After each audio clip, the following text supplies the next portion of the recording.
I'm very, very happy to see this hall so full. I must start by saying that such conferences in our state, in Chennai, presumably with a lot of people who are from this area, is a small indication of actually the scale of IT in Tamil Nadu, the extent of the range of skills, I think, through the course of this program today. And the fact that, normally when you're in politics or you have government functions, we struggle to fill halls. So I'm all excited and happy to see the hall is absolutely packed just by developers and people who have come to learn and hopefully share at this conference. I must also say I was very impressed with the presentation of the gentleman before me and this notion of, guidelines for the behavior during the conference and all that, I think is a very welcome kind of approach where we want to have everybody be humane and kind and gentle. And it's very rare to see that, especially in India, it's very rare to see indications like that. Getting to the topic at hand, I was asked to speak on the future of AI and cloud tech in Tamil Nadu. I must confess, long ago I used to be somewhat conversant with technology, but over the years I've moved out to other fields and other things, so I won't claim to be anywhere near the cutting edge of technology today. But I thought I'd use this opportunity to speak about a few things that have been on my mind. It's almost 18 months exactly since I moved to this portfolio from my old portfolio. And there's some things I've figured out and there's something we're working on. And I thought I'll just touch on those, and then from there I'll talk a little bit about where I see the opportunity for us, particularly in Tamil Nadu, in the AI and cloud space. And hopefully that won't take too long. The first thing I must say is I've just come from the airport. I landed from Hyderabad, where I was asked to speak yesterday at the Indian Game Developers Conference. And my fellow guest of honor there was the local Minister for IT, Industries and Legislative Affairs of the government of Telangana, Thiru Sridhar Babu. And we were both asked to address a press conference together. And in that press conference, it occurred to me, for example, we are about to release our first AVGC incentive policy, first time in the history of Tamil Nadu. Telangana introduced it 10 years ago, has already built global centers for it, and is now about to release version 2 with a new separate building, separate tower, just for gaming companies. So, in some ways, there's a lot we can learn from each other. We both complimented each other and said we want to share. It's true. When I took over the portfolio, one of the first stops I made was to Hyderabad. My old friend, Honorable Minister, then KTR. I took the whole department with me. We went and saw all the things we were doing because we want to see how is it that they've grown so fast, so well. What kinds of incentive schemes, what kinds of other variables have driven this growth. And we have tried to emulate them, and that continues. Despite governments changing, these are not political, relationships. So even after my new additional Chief Secretary came, we've sent him to Telangana because they've done a lot of things very well.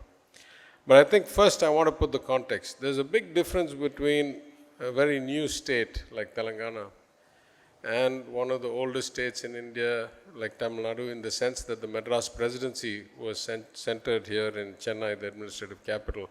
So our legislative assembly records, for example, go back more than 100 years.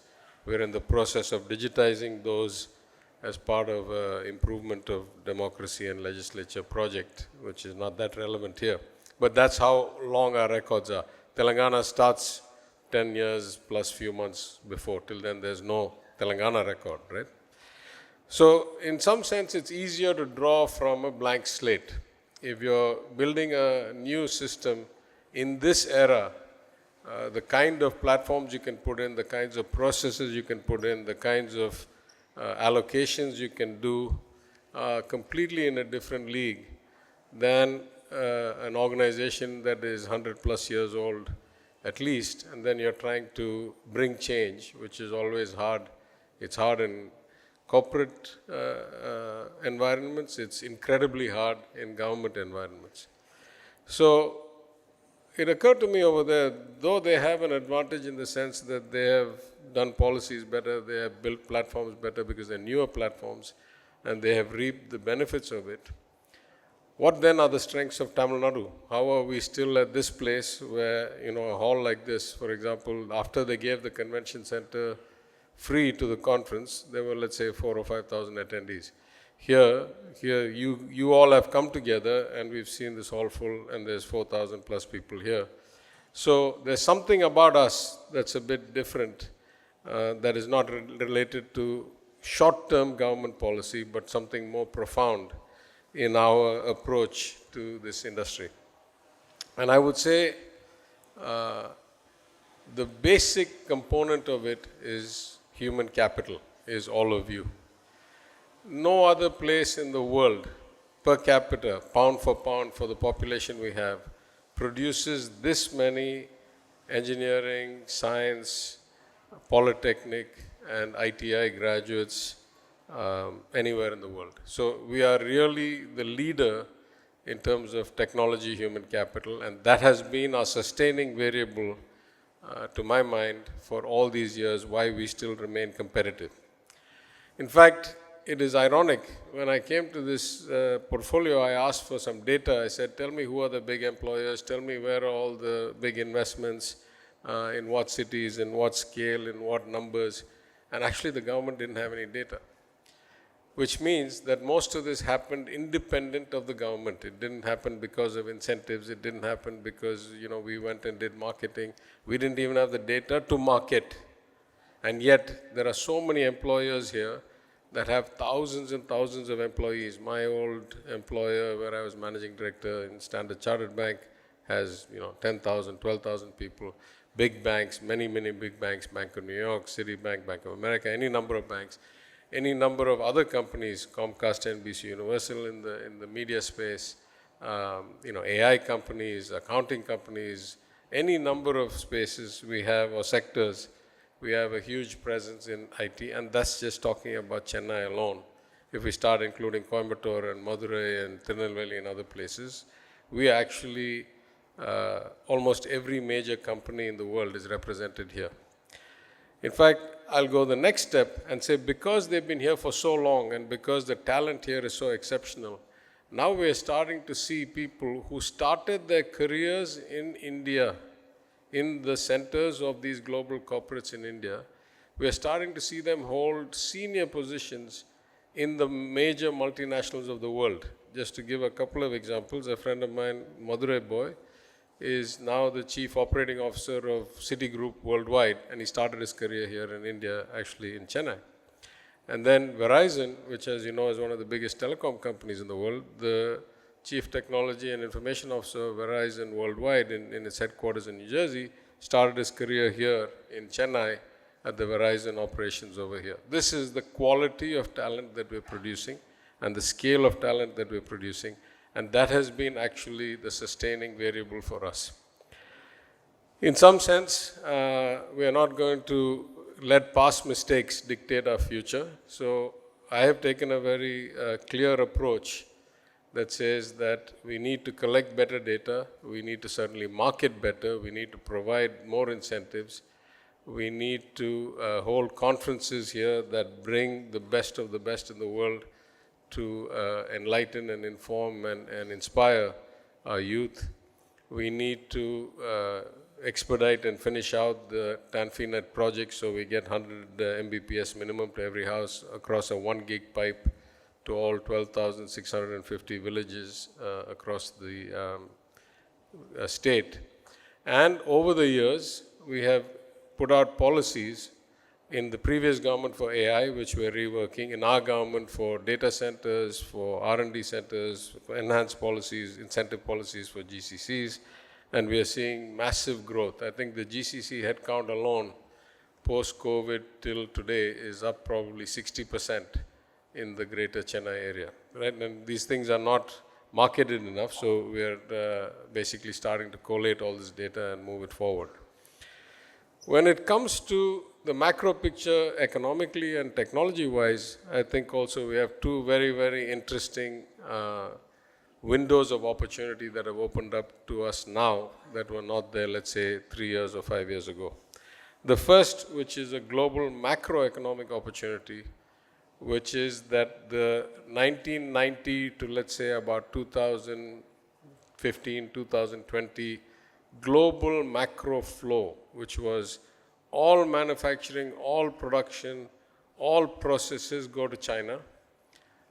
China uses the excess returns and the capital to build up its infrastructure and hugely build up global foreign exchange reserves to trillions of dollars. And in return, the rest of the world gets cheap supplies of goods and services from China. This was effectively the 30-year macro transaction if you had to condense it to one transaction. And so China went from India's per capita GDP in 1990 to 3 to 5 times India by 2020 in a very short period of time. That transaction is well and truly over. How rapidly current investments will unwind is not clear, but there's not any extra investments going into China for multiple reasons: risk mitigation, COVID-related concerns. A lot of it, I think, is the fear that the Chinese companies have now gotten so big and so good that were any more intellectual capital to be taken there, it would be used by those companies to basically overwhelm the global economy. So at this point, the transaction to move away from China and find another alternative is bigger than any of us can ever imagine. And it is resulting in an opportunity set that is so large, and both the Honorable Minister of Telangana and I said it, the opportunity set is so large across manufacturing, assembly, services, production of leather, non-leather, textiles, electronic components, anything, including IT and services and AI, that all of us can grow at the maximum rate we are physically capable of. How fast can we build buildings? How fast can we generate power plants? How fast can we put infrastructure and roads? However fast we can do all of that, the opportunity set is so big that all of us could grow and there's still going to be opportunity left. So this is not going to last for a long time, but it's here for now. And it's probably a decade or 2 decades that we have this window. And it happens at a wonderful time for us for, as I say, another macro reason, which is that at this point already, India is about the best source of human capital in the world, and it is going to become more so in the next 20 years. Most of the world is in a declining population at a gross level, and therefore very few young people coming into the workforce. You take China, you take Japan, you take large parts of Western Europe. And about the only places where the population is still young and growing are large parts of Africa and India, of scale. And in both these places, it is really the quality of education, the quality of fit of these youth to today's demands, how well we can skill them, that is going to determine how much of the opportunity comes to us. But last week or 10 days ago, I was in Singapore speaking at the FinTech conference, and it occurred to me after a few sessions that the era of global Indian human capital is already upon us. Almost any big company in almost any sphere, from technology to entertainment to medicine to industrial manufacturing to services to hotels to Starbucks, you pick any of these companies or any of these sectors, and there is a significant Indian talent component in the senior management and in the professional ranks of these companies. That is only going to grow over the next 20 years. So these are the two macro trends in the global economy that I think are really exciting for us. And in particular, in our sector, I think the move towards almost infinite capacity in data, almost unprecedented in the last 100 years, improvements in processing capacity and the design of things like GPUs and the manufacture of such chips, combined with the kinds of advances in neural network learning and machine learning, are going to create a huge shift in your industry, in the tech industry. Now, such changes have come many, many times in the past. If I date myself, I got my first IBM PC, I think in 1981, and it had like a 20 megabyte hard drive and 64 KB of RAM. That was the beginning of a revolution of PCs. By the time I went to the US in the late 80s, we were starting to see the advent of graphical user interfaces and the ability to use computers without having to learn a programming language. Shortly thereafter, we started seeing things like big improvements in AD converters and the integration with things like thin clients and the development of networks. In fact, just to put that in context, when I went to the US in 1987, there was no email, there was no internet. We were still archaic. There was like bits and pieces, like Defense Department had a DARPANet and US universities had a BitNet, and that was the beginning of before there was universal TCP/IP adoption. We have seen many waves of revolution after that. We have seen the ERP revolution, we have seen the first net revolution, we have seen the second net revolution, we have seen the IoT revolution. We have seen so many versions of this, and this is probably the fourth or fifth coming of machine learning and automation in processing, which we call AI, that I have seen in my lifetime. But this time is different, as I say, or at least marginally different, because the potential capabilities are unprecedented. Of course, it'll take time. Like all other waves of technology, my own view is that for the first 5-10 years, this technology will be augmentative rather than replacement. I don't think yet we are at a place where this kind of technology can completely take out entire roles of human beings, and if they are, they're going to be relatively low-level roles. But it will not be long before there's profound change in the nature of work. So for us, I think the opportunity here as a state is to harness the potential of the talent pool as well as the education system as well as the universal access. We have such high rates of participation of women in education, in the workforce. We have inclusion all the way to, though in some tribal areas I would say it's not that great, but broadly into all corners of the state, into the education system. And so nowhere else quite has this capital pool. Now, independent of, this is, let's say, pre-ChatGPT, our Chief Minister, when we had the first meeting of the Global Economic Advisory Council we convened a few months after coming to office, his closing sentiment was that I want to make Tamil Nadu the best source for human capital in the world. That was his ambition already back then. And this is, 3.5 years back.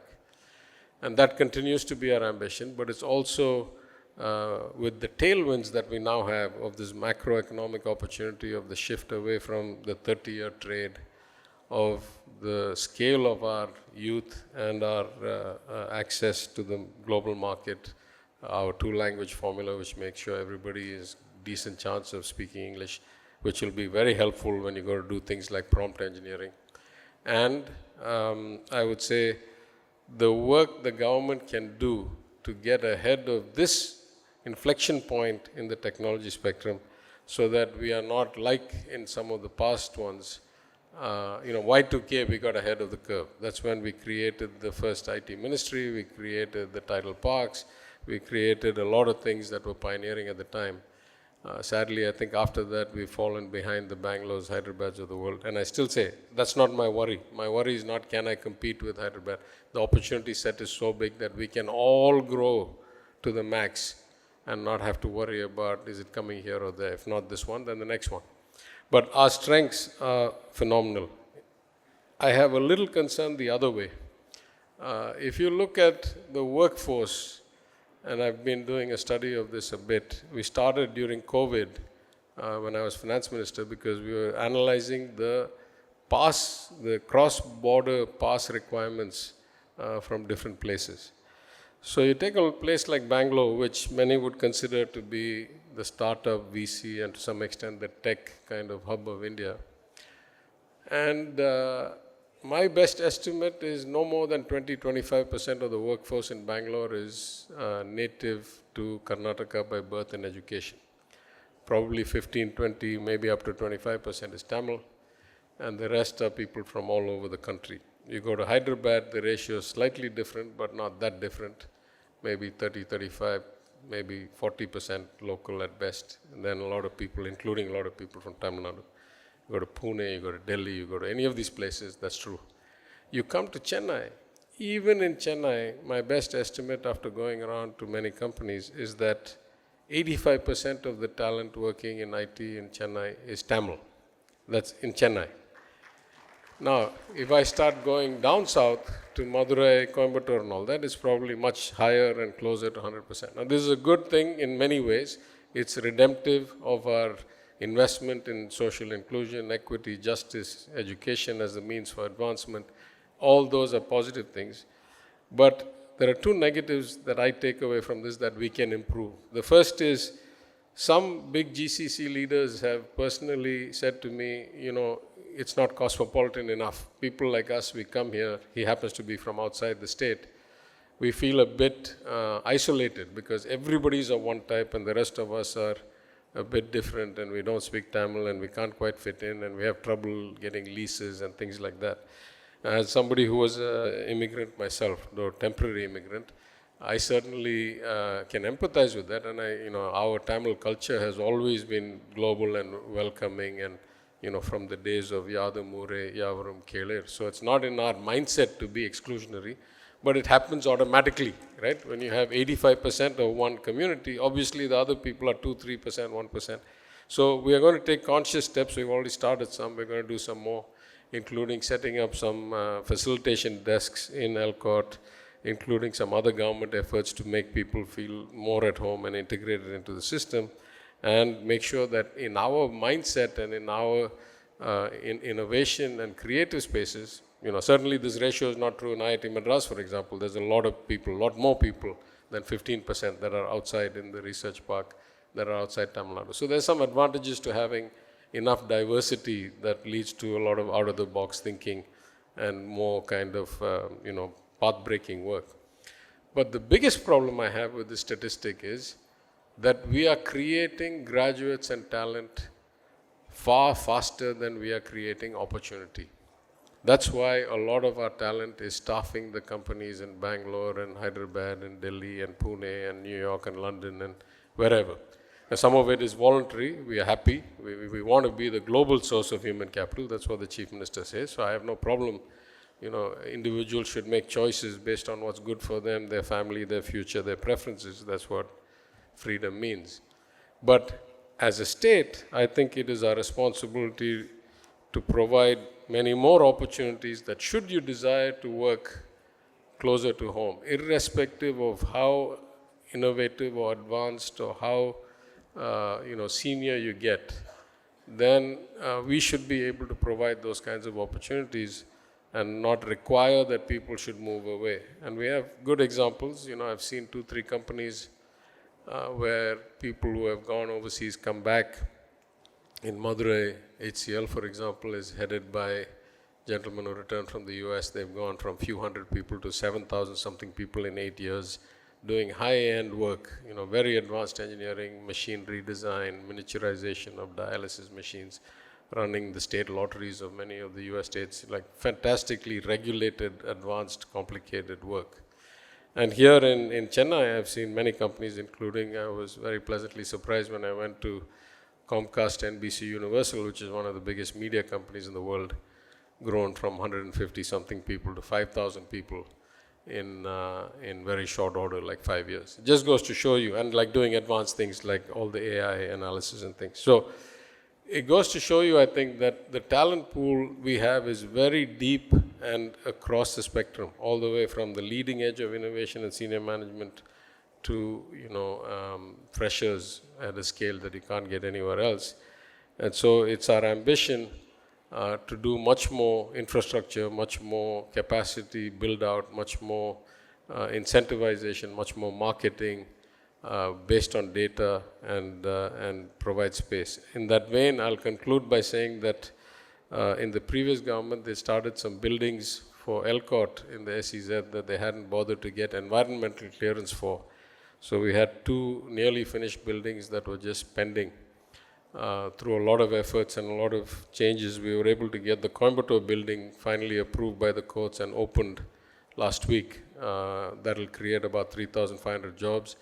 The building was 3 times oversubscribed the day we announced it open on the website, like open interest for leases.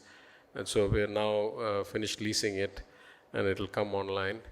At that ceremony, the CM announced that the neighboring 3 plots, which together will be between 2.5 and 3 million square feet, will be developed as a joint venture with private players, which has many advantages. As you know, the quality of buildings, the quality of maintenance is better sometimes, or most often, when it's done by a private player than when it's done by the government.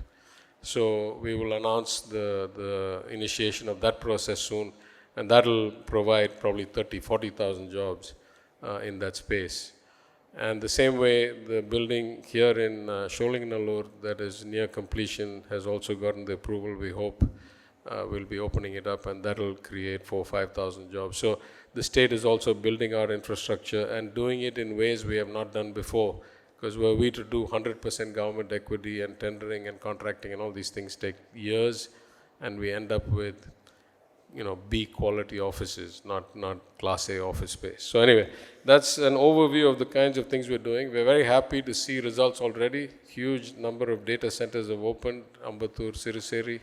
The power situation helps, the fact that it's green helps, the fact that it's close to the submarine cable landing helps. We hope there's a lot more of that to come. We hope that though those don't provide direct employment, the proximity around them will create opportunities for cloud and AI jobs. And we hope that this marks a new era in Tamil Nadu's pursuit of excellence and scale in this field at the point when it's at an inflection in the industry sector. And I know that all of you will play a big part in that. I thank you for your contributions. I congratulate you on this conference. I wish you all the best. Thank you very much.